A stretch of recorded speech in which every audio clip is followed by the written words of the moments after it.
नमस्कार, मी सचिन देव. कॅन्डल मार्च हा सिनेमा 5 डिसेंबरला प्रदर्शित होतो आहे. मी त्या सिनेमाचा दिग्दर्शक. हा विषय आमचे कथालेखक सचिन दरेकर यांच्या डोक्यात जसं त्यांनी मला सांगितलं की आजूबाजूला जे घडतं आहे या आजच्या तारखेमध्ये, आजच्या घडीला जे आजूबाजूला घडतं आहे की खूप लैंगिक शोषणचे वेगवेगळे प्रकार आपल्या समोर येतात, पेपरमधनं म्हणा किंवा न्यूजमधनं म्हणा. आणि याच्यात सगळ्यात महत्त्वाचा मुद्दा म्हणजे बलात्कार.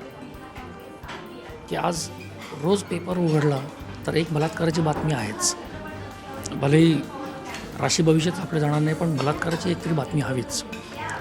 ही जी काय सध्याची परिस्थिती आहे, त्यामुळे ह्या परिस्थितीच्या अनुषंगाने कुठेतरी ह्या विषयाला एक वाचा फोडली गेली पाहिजे किंवा हा विषय कुठेतरी स्ट्रॉंगली प्रेझेंट केला पाहिजे. या उद्देशाने त्यांनी मला जेव्हा ती कथा ऐकवली तेव्हा ती म्हणजे माझ्याही मनात अशाच प्रकारचा विषय सुरुवातीला घेऊन यायचं माझ्या डोक्यात होतंच.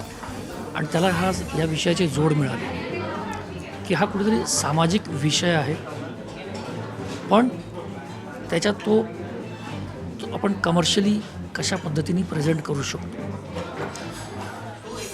हे सगळे विचार आल्यानंतर असं वाटलं की हा विषय आपल्यालासाठी करेक्ट आहे आणि ह्या विषयावर आपण खरंच काम केलं पाहिजे.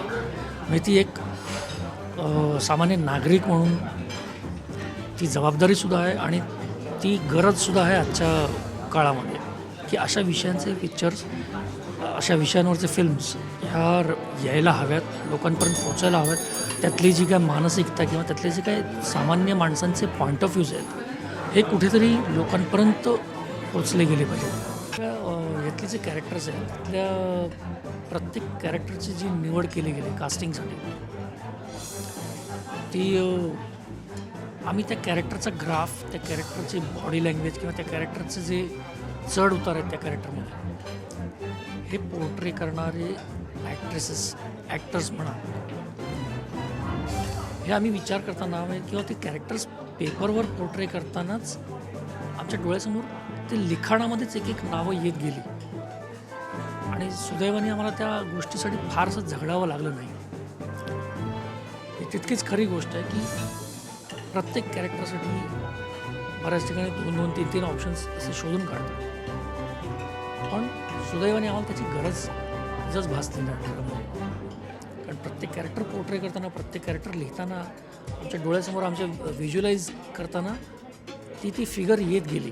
जसं तेजस्विनी पंडित, स्मिता तांबे, भीमा नाईक, फक्त एक जे 4थ्या मुलीचं कॅरेक्टर होतं तिथे आम्हाला एक नवीन चेहरा हवा होता.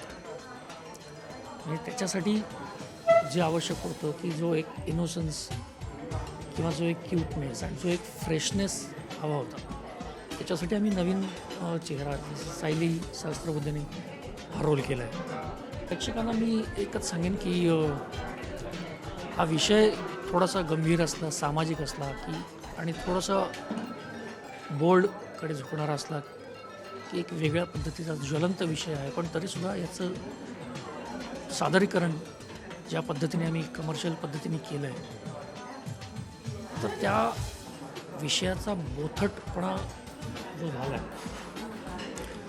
तर मी प्रेक्षकांना असं आव्हान आम्हाला सांगायचं वाटतं की प्रत्येक फॅमिलीने आपल्या मुलींना घेऊन हा पिक्चर बघावा. अशा पद्धतीची आम्ही या चित्रपटात मांडणी केलेली आहे आणि काळजी घेतली गेली आहे की कुठेही कोणाच्याही भावना दुखावल्या जाणार नाही, पण आपल्या मुलींना आवर्जून हा चित्रपट दाखवावा असं प्रत्येक पॅरेंटला वाटलं पाहिजे आणि त्यांनी ते खरंच पुढे येऊन सगळ्या फॅमिलीसकट ही फिल्म बघावी अशी इच्छा आहे. नमस्कार, मी स्मिता तांबे. प्लीज राजश्री मराठीला सबस्क्राईब करा.